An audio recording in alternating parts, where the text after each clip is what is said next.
Hi everyone, I'm Janan Jera, part of the team here at eLaw Alliance. I've also got Peter Poon, Herman Jangri.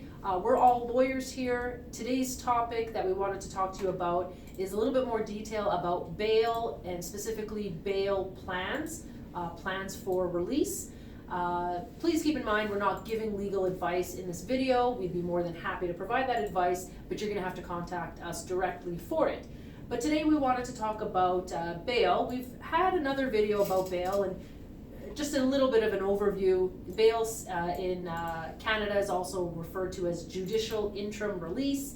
It's an opportunity for somebody who has been arrested or charged and is in detention to basically fight for their release. And there are a lot of principles associated with bail, and we did talk about those in a previous video. But let's talk about some examples of actual bail plans. What are some of the bail plans and principles that come out of those bail plans?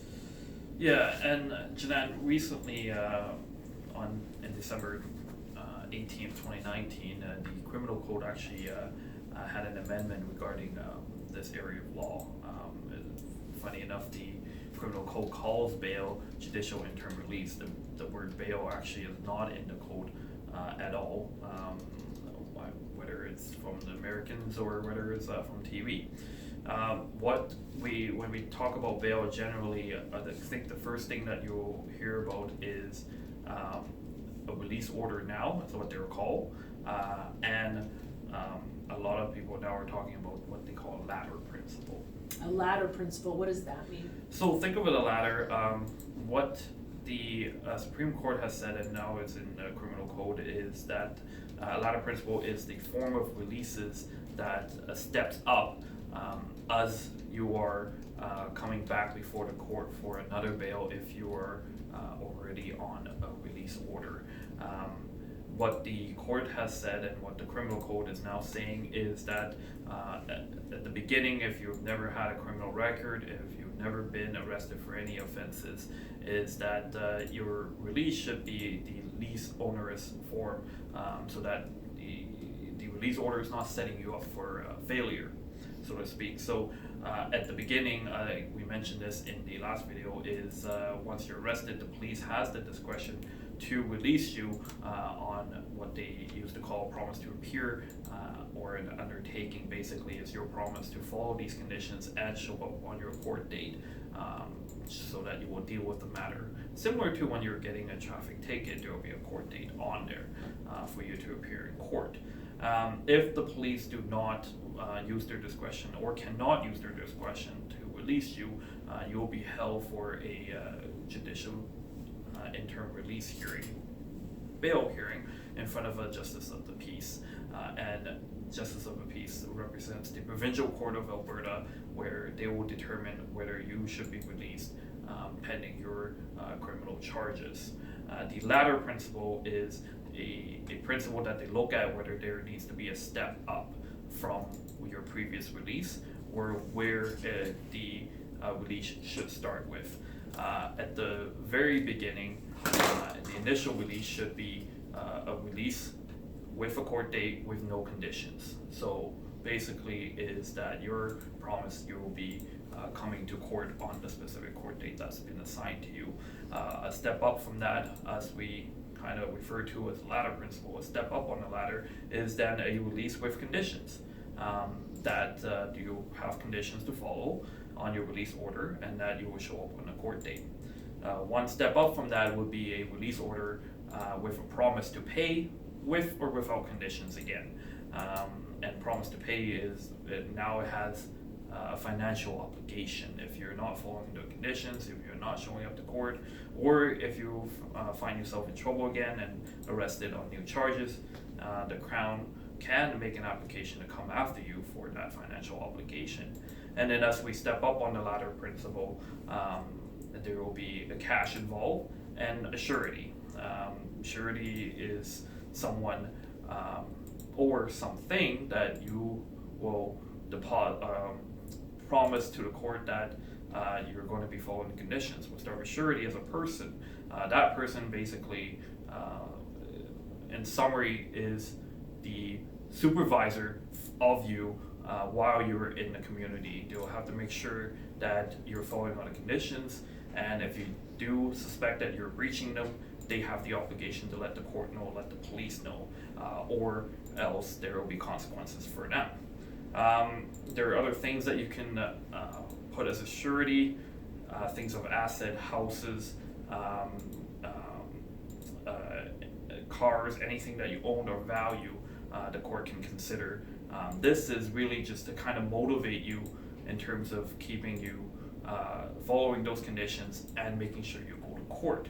At the highest rung of the ladder, so to speak, it would be cash deposits with conditions where you're literally paying money before you can be released, and this amount can vary from minuscule to something big. So that's generally what the ladder principle is. It's a step up each time, or depending on the circumstances, where you should start on that ladder principle. So, Peter, one of the things you just mentioned in that great explanation was conditions. So what are some of the conditions somebody might see for, let's say, for example, in a situation where they're charged with domestic assault? What are some of the conditions a person might see for their release?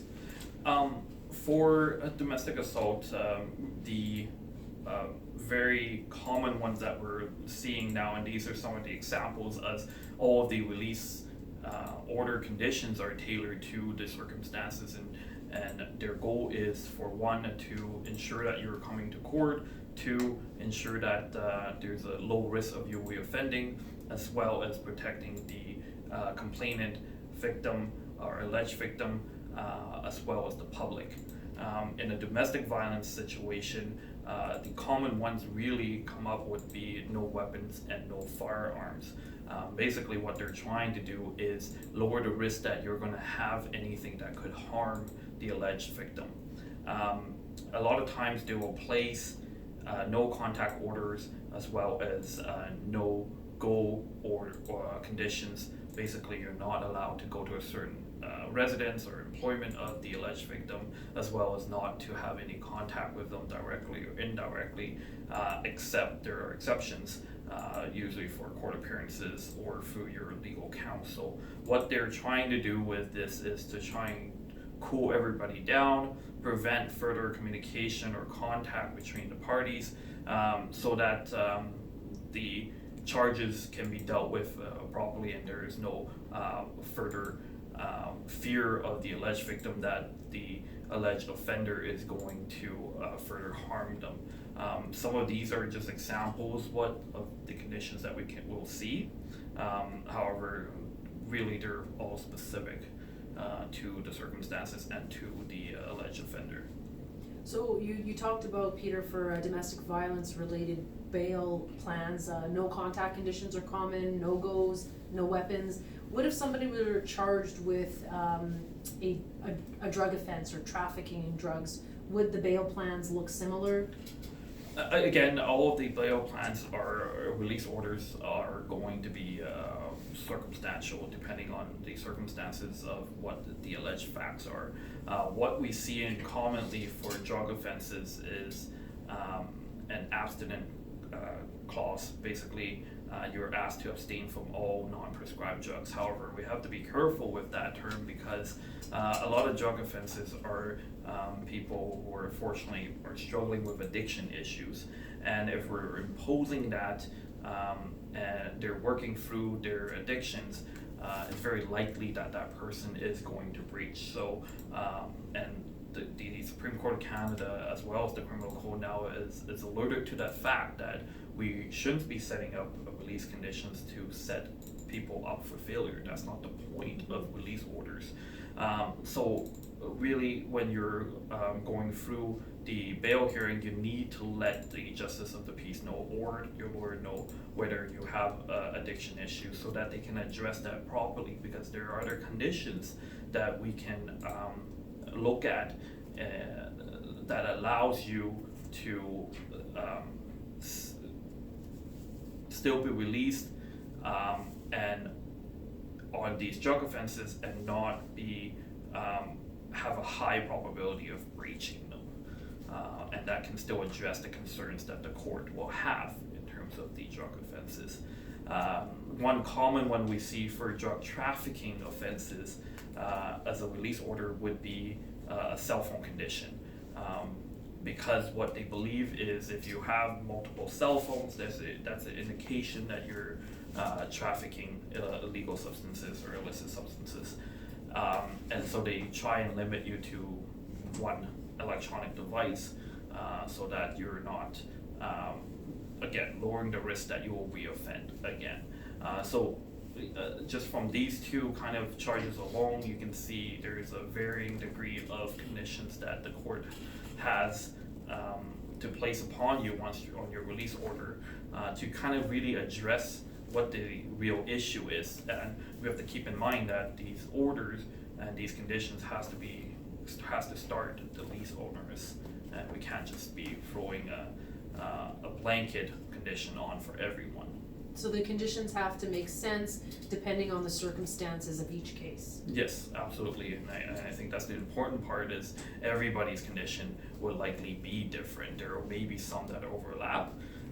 There may be some that specifically address the issue of you not coming to court. If this is your fourth allegation that you failed to appear in court, they might impose a condition where you're going to be reporting to a bail supervisor or probation officer on a regular basis, so that they ensure that you're at least keeping some sort of appointments, as well as the bail supervisor will have resources that'll help you identify what the barriers for you to come to court or what are the barriers for you to access certain services that may be of benefit to you as well.